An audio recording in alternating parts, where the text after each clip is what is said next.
আসসালামু আলাইকুম রহমতুল্লাহি অবরাকাতু। বিসমিল্লাহির রহমানির রহিম। প্রিয় বন্ধুগণ, হারাম শরীফ থেকে বাইতুল্লাহ শরীফের সামনে এই নওজওয়ানের ভাগ্য তো দেখুন।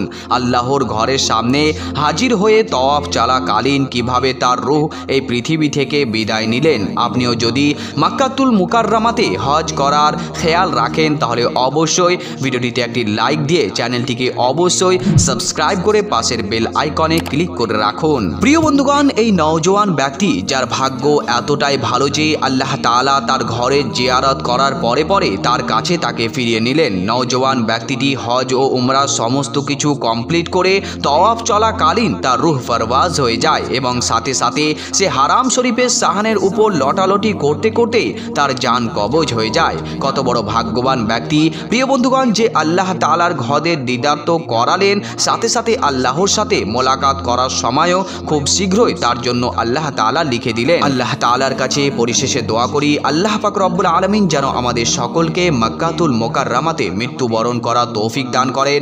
আমিন সুম্মা আমিন। সুপ্রিয় দর্শক মণ্ডলী, ভিডিওটি যদি আপনার একটুও অন্তর ছুঁয়ে থাকে তাহলে অবশ্যই ভিডিওটিতে লাইক করতে ভুলবেন না এবং আল্লাহর হস্তে ভিডিওটি আপনার বন্ধুদেরকে বেশি বেশি পরিমাণে শেয়ার করুন।